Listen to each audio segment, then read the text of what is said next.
Sebetulnya semua bentuk itu punya kekhasan dan keunikannya sendiri ya. Karena itu sebetulnya agak sulit dibandingkan mana bentuk yang ideal atau mana bentuk yang bagus antara satu bentuk dengan bentuk lain ya.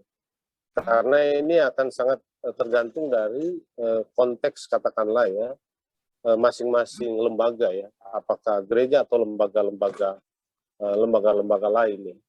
Jadi kalau di gereja tadi saya kira Bang Saud sudah mengemukakan ada beberapa bentuk, ada tradisi baru yang mulai digulirkan yang tadi disebut semacam cabut undi ini. Sistem seperti ini mungkin terkesan tidak demokratis ya, tapi sebetulnya sistem ini juga dibangun berdasarkan prinsip-prinsip demokratis.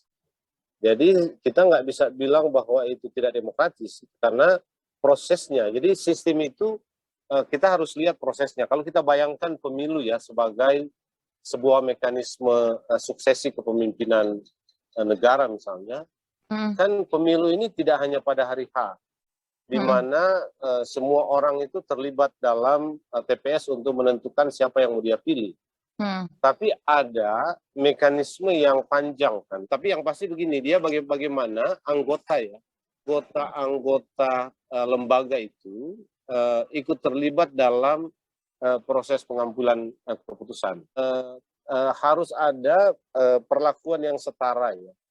Dan mekanismenya itu harus dibangun mekanisme yang setara di mana semua anggota katakanlah ya, semua anggota itu punya kedudukan dan posisi yang sama.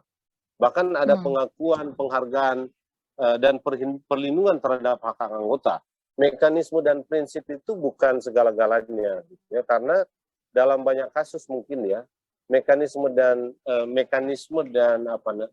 aturan ya itu tidak mampu mewadahi katakanlah begitu ya problematika yang muncul dalam dalam dinamika organisasinya.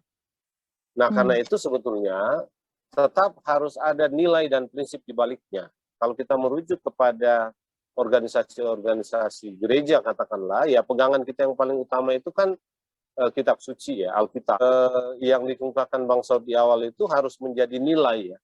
Itu kalau ada keterbatasan mekanisme katakanlah demokrasi ya, atau mekanisme atau aturan yang dipakai untuk menghadirkan katakanlah keadilan dan kebenaran itu.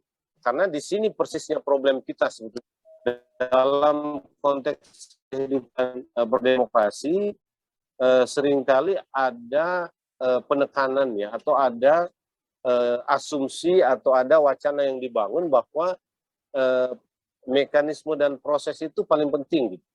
Nah, padahal mekanisme dan proses itu kita harus ingat gitu.